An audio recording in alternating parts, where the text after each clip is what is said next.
呀哒！是你，是我，苏乞儿。你不是在乞丐窝里睡觉的吗？是啊，你说我都有点困了。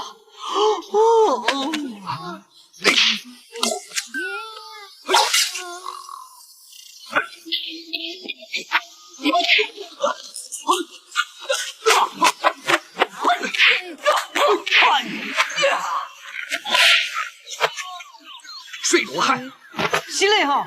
就在刚才，赵无极将2根发簪打进如霜后脑，远程控制着他用美人计伺机杀掉皇帝。可就在等候召见期间，苏灿带着大批丐帮弟子赶到，而见此阵仗，王爷误以为他这是在起兵谋反，赶紧点狼烟示警，并带兵与之对抗。一时间，整个狩猎场杀机四起，2拨人马剑拔弩张。为了不必要的冲突牺牲，苏灿说出赵无极是邪教余孽，正控制着傀儡美人准备刺杀当今皇帝。但奈何王爷根本不信，还下令手下士兵立即进入战斗状态。眼看嘴炮模式这条路行不通，苏灿直接借力跃至半空，使出一招凌波微步踏空而行。再来到王爷指挥地后，他踹下一旁副将，抢着坐下战马，然后快速驶向身后的皇帝大帐。他要尽快拦下被赵无极控制的如霜，否则真的杀了皇帝，到时候势必天下大乱。与此同时，赵无极也发现了狼烟预警，他害怕迟则生变，直接控制如霜将刺杀改成了硬闯，接着点起麒麟毒烟，放倒了狩猎场外围所有官兵。而赵无极一伙则戴上防毒面具，抄近路向着皇帝大帐杀去。路上他们遇到策马疾驰的苏灿和王爷，当即一顿无差别火枪射击。王爷这才相信赵无极才是真正的造反者。好在这时风向发生了改变，将麒麟毒烟吹往了相反方向，位置正是官兵阻拦丐帮弟子支援的山坡。仅一个瞬间，官兵们全部中招昏迷倒地。见到中毒者的惨状以及毒烟颜色，丐帮长老反应过来尿能解毒，赶紧让众人姿势不调后捂住口鼻防毒。不过这可苦了如霜的妹妹小翠。我是女生，该怎么办嘛？哎，不怕不怕，我的尿多，分一点给你。来。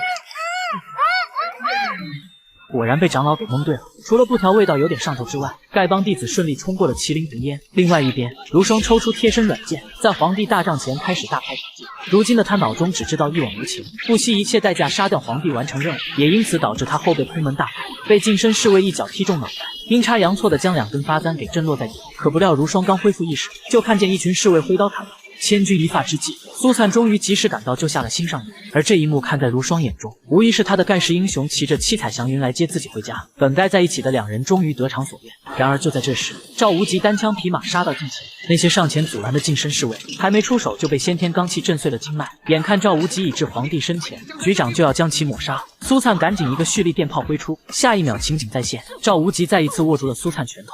苏乞儿，你不是在乞丐窝里睡觉的吗？是啊，你说我都有点困了。只不过这次不等赵无极发力，苏灿就眼一闭睡了过去。如此奇葩操作，整得赵无极一时大脑短路，下意识地将其推倒在地后，丢出宝剑刺向苏灿致命位置，结果却被苏灿轻松躲开。见此一幕的赵无极立马欺身而上，想尽快处理掉眼前这个麻烦。可赵无极以快打快出了数十招后，苏灿都可以轻松接下，并且还能趁机反制伤到自己。他这时才反应过来，此时的苏灿已经脱胎换骨，不再是当初那个经脉尽断的废人。于是赵无极催动先天罡气，而随着2人的再一次交手，赵无极已经不惧苏灿的物理伤害，并且他还口出狂言，说先天罡气只有降龙18掌才能克制。紧接着赵无极开始反击，只见他迅速闪现加移形范围，对着苏灿就是一顿暴力输出。如此凶猛的快攻，很快就把苏灿打得五脏翻涌。接着赵无极一把扯住其手腕，踢出了势大力沉的一脚，这一脚直接将苏灿踢得没了踪迹。可不料下一秒，一个黑影急速下坠，开始由小变大。飞龙在天，神龙摆尾，黑龙透镜，长狼出海，飞龙在天，龙飞凤舞，凤舞祥龙，缩龙成阵，龙飞滚长，龙飞传人，龙凤呈祥，龙马进水，画风成了，打完收工。赵无极怎么也没想到，苏灿竟然学会了降龙18掌，但遗憾的是，苏灿只学会了17掌。这一套小连招下来，只打碎了赵无极一层外衣，并不能彻底将其干掉。而眼看苏灿力竭瘫软在地，赵无极深知趁你病要你命的法术，使出了先天罡气的终极必杀，一股恐怖的能量波瞬间袭向苏灿，同时降龙18掌立即掉落在地，并且还被先天罡气吹得乱翻一通。可这一幕看在苏灿眼里，所有招式瞬间翻页连贯在一起，让他领悟所谓的第18掌就是前面17掌的所有融合。于是苏灿立即起身照做，随着能量波越积越多，他最终使出了降龙有火，将赵无极给轰成了飞灰，就此消散于天地之间。事后，苏灿和如霜喜结连理，肆无忌惮地躺在金銮殿上觐见皇帝。皇帝本想许些高官俸禄拉拢苏灿，让他从此以后替自己卖命，结果苏灿对这些根本不感兴趣，表示只想回去好好做他的乞丐头子。闻听此言的皇帝顿时慌了，赶紧蹲下来好言相劝：你丐帮弟子几千万，你一天不解散，叫朕怎么安心？丐帮有多少弟子不是由我决定，而是由你决定的。我？如果你真的英明神武，使得国泰民安，鬼才愿意当乞丐呢。有道理，你总得给朕一点面子，让朕好下台。好了，皇上吉祥，万岁万岁！